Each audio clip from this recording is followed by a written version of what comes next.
20 साल तो मैं एमएलए ही रह लिया और किसी भी मुख्यमंत्री का इतना आवागमन मथुरा में नहीं हुआ जितना योगी जी का हुआ। योगी जी पिछले इन 10-12 सालों में कम से कम 100 बार मथुरा क्यों लगा। सिर्फ यहाँ के बातों को उद्वेलित करने के लिए, यहाँ का माहौल बिगाड़ने के लिए, हिंदू मुस्लिम करने के लिए। यहाँ इतना बढ़िया क्रिश्चियन जन्मभूमि बनी हुई है, मंदिर और मस्जिद की दीवारें इतनी मजबूती से जुड़ी हुई हैं और कबूतर जब उड़ते हैं तो कभी मंदिर की दीवार पर बैठते हैं तो कभी मस्जिद की दीवार पर बैठते हैं। मतलब मोदी जी और अमित शाह की जोड़ी और इधर योगी जी की जोड़ी, इनका ग्रुप ये बिल्कुल तानाशाह की तरह काम कर रहे हैं। अब ये जब भी कोई बात होती है प्रधानमंत्री जी नेहरू जी पे अटैक करते हैं। भाई क्यों करते हैं? तो कहते हैं ना 70 साल खोखला किया ना सरकार ने। खोखला नहीं किया, इन्होंने तो खोखला करके रख दिया। जब ये जाएंगे तो देश का हाल ये मिलेगा कि खत्म देश। क्योंकि महात्मा गांधी से आपको चिढ़ है और आप लोगों ने उनकी हत्या करी थी, गोडसे जी ने ही मारा था उनको और आपको तो मजबूरी। आप जी कह रहे हैं गॉडसे जी बता रहे हैं, आप भी बुला रहे हैं। मैं कहाँ बोल रहा हूँ गॉडसे? तो इनको तो सजाया देश मिल गया, बाई मिस्टेक ये पावर में आ गए।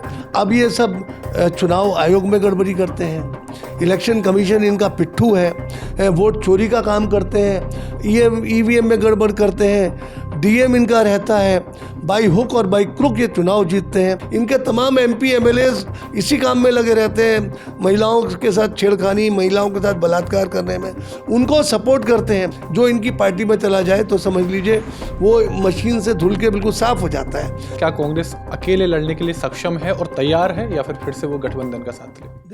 उत्तर प्रदेश में 2027 के चुनाव में अभी करीब 1 साल बाकी है, लेकिन चुनाव की जो तैयारियां हैं वो हर पार्टी शुरू कर चुकी है। कहीं ना कहीं जो कहते हैं चुनाव का बिगुल है वो बजना शुरू हो चुका है।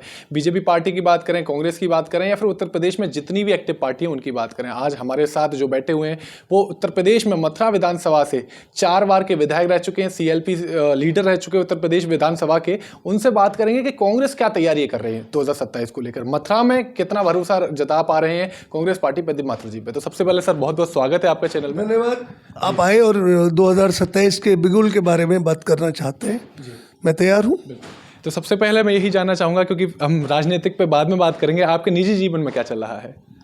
देखिए, सार्वजनिक जीवन में पॉलिटिशियंस का जनता से ही हर वक्त रूबरू होते रहते हैं। परिवार के साथ तो ज़्यादा रूबरू हो नहीं पाते और सुबह से जनता शुरू होती है आना, उनकी समस्याओं का निदान करना और एकदम इंस्टेंट प्रॉब्लम्स आ जाती हैं। जैसे हमारे यहाँ पे संजय नगर नाले पर सरकार एकदम निशान लगा दिए हैं, गरीब बस्तियाँ उन्हें उजाड़ने का प्लान कर रही है। तो उसके लिए मीटिंग हुई सुबह की, हमें what should be the line of action. तो डे टू डे की प्रॉब्लम्स का समाधान करना जब यहाँ होते हैं और बाहर होते हैं तो पार्टी के काम से, चाहे लखनऊ हो चाहे दिल्ली हो, पार्टी के काम से जाते हैं, अपने लिए समय नहीं मिल पाता। और सार्वजनिक जीवन और पॉलिटिक्स में यही होता है कि बच्चों पे भी ध्यान ही नहीं होता, पत्नी पे भी ध्यान नहीं होता, बल्कि वो सब हमें सपोर्ट करते हैं काम करने के लिए। 2017 और 2022 उसके रिजल्ट की हम बात नहीं करेंगे, जो भी रहा कांग्रेस की कमियां रही हैं, जो भी कारण रहा। 2027 आ रहा है, क्या तैयारी कर रही है? देखिए, कांग्रेस इस बार उत्तर प्रदेश में ही नहीं पूरे देश में बड़ी शिद्दत के साथ काम कर रही है और हमारे नेता राहुल गांधी जी के नेतृत्व में संघर्ष का बिगुल बच चुका है। उन्होंने इतनी बड़ी पदयात्रा निकाली, कश्मीर से लेकर कन्याकुमारी तक बिहार में पदयात्रा करी और वो बहुत पॉपुलर लीडर हैं। पर अनफॉर्चुनेटली भारतीय जनता पार्टी सिर्फ उन्हीं को टारगेट करती है और उन्हीं के पीछे पड़ी रहती है, जो कि लोकतांत्रिक तरीके से गलत है। और वो बहुत मेहनती है, बहुत जांबाज हमारे नेता हैं और सीधी बात करते हैं, जुमलेबाजी नहीं करते, झूठ नहीं बोलते, जो कहते हैं वो सच कहते हैं और जनता के हक में कहते हैं। और स्थिति क्या है कि हमारी उत्तर प्रदेश कांग्रेस कमेटी ने बड़े मेहनत के साथ संगठन सृजन कार्यक्रम चला रखा है और पहली बार ऐसा हो रहा है कि बूथ लेवल पर कार्यकर्ताओं को नॉमिनेट किया गया है और हर बूथ पे 10 लोगों की कमेटी बनाई गई है। सबके मोबाइल नंबर है, फिजिकल वेरिफिकेशन हो रहा है। और पहले हम लोग वार्ड्स में पार्टी को करते थे, चाहे वो ब्लॉक स्तर की कमेटी हो ज़िले में और शहर स्तर की कमेटी हो वार्ड में। तो अब के हम लोगों ने मंडल कमेटियों का गठन किया है और मंडल कमेटी एक छोटा फॉर्म है वार्ड का, जिसमें कि हम ज़्यादा फोकस कर सकते हैं अपने कार्यकर्ताओं पर और बहुत आसानी से पार्टी की पॉलिसीज़ जनता तक पहुंचा सकते हैं। तो जब बूथ पे आदमी इकट्ठा होगा, 10 आदमी होंगे, तो उनको जिम्मेदारी और दायित्व ये दिया गया है कि वो हर घर को नॉक करें और उनको कांग्रेस की पॉलिसीज़ के बारे में बताएं और जो भी कन्फ्यूज़न है उसे दूर करें, क्योंकि वर्तमान भारतीय जनता पार्टी ने धर्म और राजनीति को एक साथ जोड़ के कन्फ्यूज़न पैदा कर दिया है। हर बात को हिंदू मुस्लिम, मंदिर मस्जिद, हिंदुस्तान पाकिस्तान की तरफ ले जाकर ध्यान बटाने की कोशिश है और मुख्य मुद्दे से और मुख्य धारा से भटकाकर एक दूसरे मुद्दे पर, दूसरे से तीसरे मुद्दे पर, तीसरे से चौथे मुद्दे पर, और नहीं तो ईरान की बात करने लगेंगे और नहीं तो ट्रंप की बात करने लगेंगे। डाइवर्जन ऑफ थॉट्स जनता को इधर से उधर जिग-जैग वे में घुमाकर मुख्य मुद्दे से भटका देते हैं। और मैं नहीं कहूँगा कि मीडिया को भी थोड़ा कोशिश ये की गई है कि वो अपने पथ पर सीधे नहीं चल सके, उन्हें भी डिट्रैक किया जा रहा है जिससे कि जनता की आवाज़ ठीक से नहीं पहुंच पाए। जी देखिए, अगर मैं बात करूं पहले कांग्रेस की कि क्या कांग्रेस अकेले लड़ने के लिए सक्षम है और तैयार है या फिर से वो गठबंधन का साथ ले? देखिए, हम लोग तो बिल्कुल अकेले लड़ने को तैयार हैं, परंतु जब इंडिया गठबंधन हुआ है तो हमारे नेताजी का मंतव्य ये है कि हम लोग सहयोगी दल जो लाइक माइंडेड पार्टीज़ हैं उनके साथ सामंजस्य करके इन सांप्रदायिक ताकतों को उत्तर प्रदेश से हटाएं, जो कि हर वक्त भाई को भाई से लड़ाने का काम करती हैं। हमारे मथुरा का ही माहौल बिगाड़ा जा रहा है। वो योगी जी, आप देखिए, कोई मुख्यमंत्री इतना नहीं आता है, हमने नहीं देखा, क्योंकि मुझे भी 40 साल हो गए सार्वजनिक जीवन में, 20 साल तो मैं एमएलए ही रह लिया, और किसी भी मुख्यमंत्री का इतना आवागमन मथुरा में नहीं हुआ जितना योगी जी का हुआ। योगी जी पिछले इन 10-12 सालों में कम से कम 100 बार मथुरा क्यों लगा, सिर्फ यहाँ के बातों को उद्वेलित करने के लिए, यहाँ का माहौल बिगाड़ने के लिए, हिंदू मुस्लिम करने के लिए। यहाँ इतना बढ़िया क्रिश्चियन जन्मभूमि बनी हुई है, मंदिर और मस्जिद की दीवारें इतनी मजबूती से जुड़ी हुई हैं। मैं तो कहता हूँ ये वॉल ऑफ सेक्युलरिज्म है। और कबूतर जब उड़ते हैं तो कभी मंदिर की दीवार पर बैठते हैं तो कभी मस्जिद की दीवार पर बैठते हैं, और बहुत अच्छा, एक तरफ अजान होती है और एक तरफ राधे राधे होती है, राधे भगवान कृष्ण का नाम लिया जाता है। जी, कृष्ण के पद गाए जाते हैं। हाँ, कृष्ण के पद गाए जाते हैं। इतना अच्छा सामंजस्य है, इतना अच्छा माहौल बना रहता है, परंतु यहाँ के लोग शांत हैं। परंतु बाहर के लोग आकर यहाँ पर मुकदमे दर्ज करा रहे हैं, उसे सारे माहौल को बिगाड़ने की कोशिश कर रहे हैं। यहाँ पहले से ही एग्रीमेंट हुआ है, हिंदू और मुसलमानों के बीच में, मंदिर और मस्जिद वालों के बीच में पहले ही एग्रीमेंट हुआ है, उसे भी बिगाड़ने की कोशिश कर रहे हैं। तो ये साजिशें लग रही हैं कि यहाँ का माहौल बिगाड़ेंगे। अगर उत्तर प्रदेश की बात करें तो अभी भी जो आवाज़ आ रही है वो बुलडोजर बाबा यानी कि योगी सरकार को लेकर ही आ रही है। बिल्कुल सही है। देखिए, मैंने आपसे कहा ना कि इनकी वर्किंग लोकतांत्रिक नहीं है और ये तानाशाह की तरह काम कर रहे हैं। ये जोड़ी हमारे माननीय प्रधानमंत्री जी, माननीय गृह मंत्री जी, मतलब मोदी जी और अमित शाह की जोड़ी, और इधर योगी जी की जोड़ी, इनका ग्रुप, ये बिल्कुल तानाशाह की तरह काम कर रहे हैं। और फिर मैं आपसे कहूँगा, इसे बुरा मत मानिएगा, मीडिया उन्हीं को दिखाती है। अब आप दिखाएंगे, मेरे बातों को नहीं दिखाएंगे, ये अगर नहीं दिखाते तो हम आपके पास नहीं आते, आपकी बात भी हाईलाइट करेंगे और सवाल भी कर रहे हैं। स्थिति क्या है कि सही तो दिखाया ही नहीं जाता। अब स्थिति क्या है कि कोई भी चीज़, दिक्कत क्या है कि इनको सब चीज़ें प्लेट में परोसी हुई मिल गई। देश आज़ाद कांग्रेस ने कराया, कितने कुर्बानियाँ दी, महात्मा गांधी जी के नेतृत्व में देश की आज़ादी की लड़ाई लड़ी गई। हमारे सरदार वल्लभ भाई पटेल, जब पंडित जवाहरलाल नेहरू, राजेंद्र प्रसाद जी, अशफाकुल्ला खां साहब, वीर भगत सिंह, एक लंबी फहरिस्त है, सरदार वल्लभ भाई पटेल, जिन्होंने देश को आज़ाद कराया। सालों सालों जेल में रहे। कमला नेहरू जी का बलिदान क्या कम था? मैं बात कर रहा हूँ। नेहरू जी जो कि ऑक्सफोर्ड में पढ़ा करते थे, जो कि जिन्होंने लॉ का, बार एट लॉ की डिग्री ले रखी थी, वो जेल में रहे। महात्मा गांधी जेल में रहे, जेल से किताबें लिखी उन लोगों ने। तो तमाम लोगों ने शहादत दी, काले पानी की सज़ा पाई। इनको तो प्लेटर सजाया मिल गया। ये लोग तो अंग्रेज़ों के गुलाम थे, अंग्रेज़ों के पिट्ठू थे, और अंग्रेज़ों की मदद करते थे कि देश आज़ाद ही ना हो। सावरकर के समर्थक हैं ये लोग। तो वो आप यदि इतिहास उठा के दें कि सम्मानीय मैं कहूँगा आज के परिप्रेक्ष्य, वरना मेरे ऊपर केस हो जाएगा, सम्मानीय सावरकर जी ने माफ़ीनामा, उनका मैं आपको अभी भी मेरे इसमें है, माफ़ीनामा मांगा था। अब उन्हें वीर सावरकर कहते हैं। कहिए साहब, आपकी सोच इस तरह की है।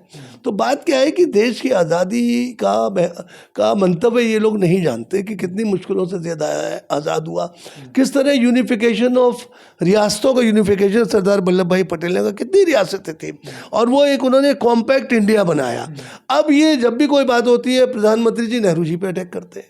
भाई क्यों करते हैं? वो तो कहते हैं ना 70 साल खोखला किया ना सरकार ने। खोखला नहीं किया इन्होंने, तो खोखला करके रख दिया। जब ये जाएंगे तो देश का हाल ये मिलेगा कि खत्म देश, रुपया गिर रहा है। आज की तारीख में यदि आज जो रुपया गिरा है सबसे नीचे की उस पर है, पायदान पे है, और इन्हें लगता ही नहीं कि रुपया गिरा। आज इसको दूसरी तरह प्रूव करते हैं कि रुपया गिरने का इकोनॉमिक्स पे कोई फर्क नहीं है। फ़र्क तो जब पता लगेगा जब ये छोड़ेंगे और देश बिल्कुल खोखला हो गया होगा।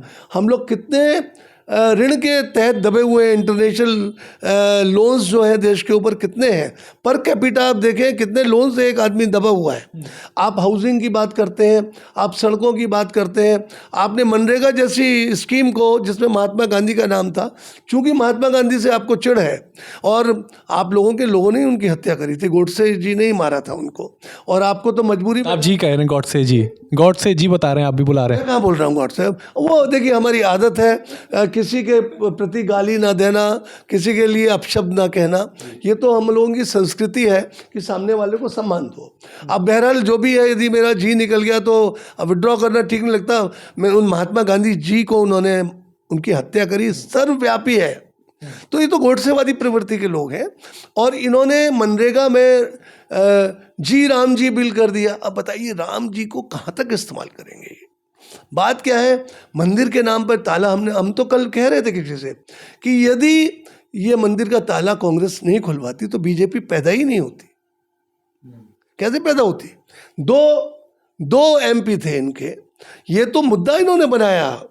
हम लोगों ने ताला खुलवाया। मानिए मुझे याद है यहाँ देवरा बाबा जी के यहाँ मैं एमएलए था। देखिए वो फोटो लगी हुई है राजीव जी की, उधर देखिए, ऊपर देखिए, ऊपर राजीव जी की, उधर देखिए, घुमाइए उधर, राजीव जी की फोटो लगी है। मेरा बेटा उनके लैब में बैठा हुआ है, और विश्वेंद्र सिंह भरतपुर के एमपी है। मैं नीचे चाय पी रहा हूँ, 91 उनकी डेथ से 2 दिन पहले की फ़ोटो है ये। तो स्थिति क्या है कि देवरा बाबा के पास राजीव जी 2-3 बार आए और उनसे बात करी मंदिर मस्जिद के चक्कर के बारे में, और ताला खोल के इन्होंने उसे हाईजैक कर लिया। इनकी आदत है। अब आप बताइए सरदार वल्लभ भाई पटेल को हाईजैक करें, इनके पास अपना तो कोई नेता ही नहीं है। इन्होंने वहाँ बना दी कौन सी नदी है, नर्मदा नदी पर उनकी स्टैचू बनाई है, और वहाँ एक पिकनिक स्पॉट बना दिया है। तो ये तो मूर्तियाँ बनाकर एक सिस्टम क्रिएट करके उस पर मोहर लगाने की कोशिश करते हैं। इन्होंने सुभाष चंद्र बोस जी को हाईजैक करने की कोशिश करी, लाल बहादुर शास्त्री को हाईजैक करने की कोशिश करी। तो इनके पास अपने इस तरह के मर्यादित महापुरुष नहीं है। लेकिन अभी की जनता तो मतलब मोदी और शाह को महापुरुष की तरह ट्रीट कर रही है, मतलब देख रही है, और उनकी जोड़ी को कैसे टक्कर देगी मुझे बताइए। देखिए मेरी बात सुनिए, ये प्रोजेक्शन करा रहे हैं, इनको कोई कृत्य ऐसे नहीं है जो इनको वो करें, और आपकी मीडिया साथ दे रही है। यदि मीडिया साथ नहीं दे रही होती तो इनकी इतनी चीचा लेदर होती कि देश छोड़ते नजर आते। समझ गए? ये तो अपने आप को महापुरुष कहलवाने के लिए कोशिश कर रहे हैं कि बताइए, नेहरू जी पे हर बात पे ठीकरा फोड़ देते हैं। उस दिन प्रियंका जी ने लोकसभा में बहुत सही कहा, भाई एक टाइम फिक्स कर लो, नेहरू जी पे जितना आक्रमण करना हो करो, जो बोलना चाहो बोलो, और फिर मुद्दे को ख़त्म करो। परंतु जब भी कोई बात आती है नेहरू जी नेहरू जी नेहरू जी नेहरू जी, अरे ये तो ना तो आदरणीय सम्मानीय प्रधानमंत्री जी पैदा हुए थे जब, ना अमित शाह जी पैदा हुए थे, ना योगी जी पैदा हुए थे। इनको इतिहास और भूगोल ये तो अपनी बनाते हैं। आपको पता है इनके इतिहास और भूगोल अपना, इनकी व्हाट्सएप यूनिवर्सिटी है जिसमें नई नई बातें खोज के लाते हैं, पता है आपको। लेकिन वो तो अगर सुधांशु त्रिपाठी की बात करें, बाकी के इनके प्रवक्ता की बात करें, वो तो कांग्रेस पर भी सेम इल्जाम लगाते कि इनकी व्हाट्सएप यूनिवर्सिटी चलती है।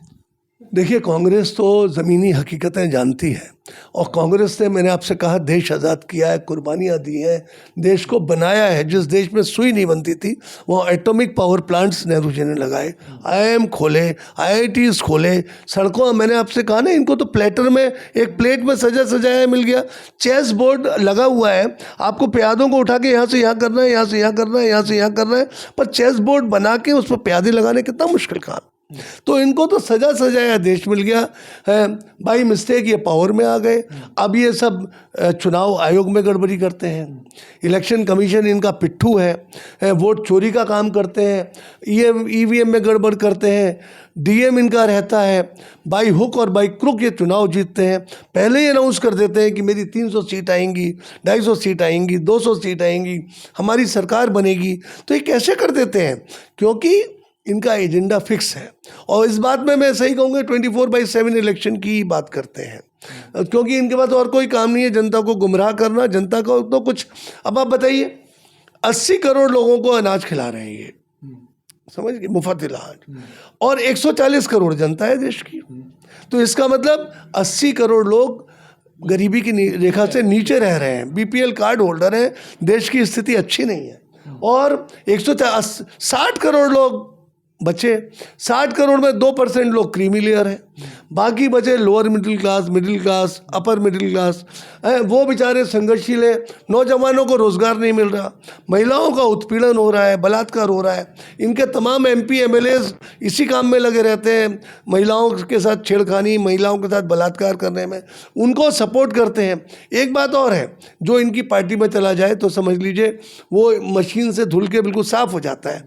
तमाम केसेस लोगों के ऊपर है जो इनकी पार्टी ज्वाइन करने के लिए बच जाते हैं, बोले अच्छा इन्होंने अपनी वॉशिंग मशीन में डाला और उधर से वाइट करके बिल्कुल निकाल देते हैं। तो स्थितियां तो बहुत गंभीर हैं, और ये कुछ भी कर लें, जब ये जाएंगे तो देश का रायता पहला मिलेगा। जी, मेरा आखिरी सवाल आपसे रहेगा, क्योंकि देखिए अगर बीजेपी की बात करें तो उन पर बहुत स्ट्रांग मुद्दा रहेगा, मतलब अगर अयोध्या, काशी और अब मथुरा की बारी है, और भी यही मुद्दे जुड़े रहेंगे। कांग्रेस क्या मुद्दा लेकर आएगी जिससे एक बदलाव लगे और जो जनता है उनका प्रति विश्वास बढ़े? देखिए कांग्रेस के पास तो मुद्दे ही मुद्दे हैं। युवाओं को रोजगार देने का मुद्दा है, गरीबों को उनकी व्यवस्था करने का मुद्दा है, विकास का मुद्दा है, और फिर इतना बड़ा बैकग्राउंड का इतिहास है कि किसी को सिद्ध करने की ज़रूरत नहीं कि कांग्रेस अपने आप को सिद्ध करे कि कांग्रेस क्या मुद्दा लेके आएगी। मुद्दे तो इनके पास एजेंडा है हिंदू मुस्लिम लड़ाने का, पर अब लोग समझ चुके हैं कि वास्तविकता क्या है और सच्चाई किस बात में है, संघर्ष कौन कर सकता है। प्राइम मिनिस्टर्स को लग्जरी से फुर्सत नहीं है, कितने बड़े बड़े हवाई जहाज खरीदे हैं उन्होंने 8-8 हज़ार करोड़ के, उसमें यात्रा करते रहते हैं। अब उनके ईटिंग हैबिट्स के बारे में तमाम आता रहता है। तो मेरे कहने का मतलब ये है कि ये तो इस सल्तनत को भोग रहे हैं। जब होता है ना, जैसे सल्तनत हो जाती है, राजा रजवाड़े भोगा करते थे, तो सल्तनत का आनंद ले रहे हैं ये सम्मानित मोदी जी, सम्मानित अमित शाह जी और इनकी टीम, और बाकी इनके मंत्री तो पे टेप लगा हुआ है, मंत्री अलाउड ही नहीं है बोलना। आप देखिए ना, हमारे प्रधानमंत्री कितने फोटो सिक हैं, फोटो ही फोटो खिंचवाते रहते हैं, चलते हुए फोटो कोई बीच में आ नहीं सकता। कल इनके नए अध्यक्ष ने जब ओथ ली तो नड्डा साहब हाथ हिला रहे थे, तो मैंने देखा अमित शाह जी ने उनका हाथ खींच दिया कि डोंट वेव द हैंड। तो ये फोटो भी नहीं खिंचवा सकते, इनके आंतरिक लोकतांत्रिक व्यवस्था नहीं है। सिर्फ दिखाए जाएंगे तो मोदी जी दिखाए जाएंगे as a hero and nobody else. तो स्थितियाँ क्या है कि आने वाले चुनाव में हम लोग शिद्दत के साथ लड़ेंगे, मेहनत के साथ लड़ेंगे, प्रोवाइडेड इनका इलेक्शन कमीशन, इनकी वोट चोरी, इनकी EVM, इनका DM है, ये इन पर जब तक हमारी कड़ी पैनी नज़र नहीं होगी और इनके ऊपर शिकंजा नहीं कसा जाएगा, तो वरना तो ये कुछ भी कर सकते हैं।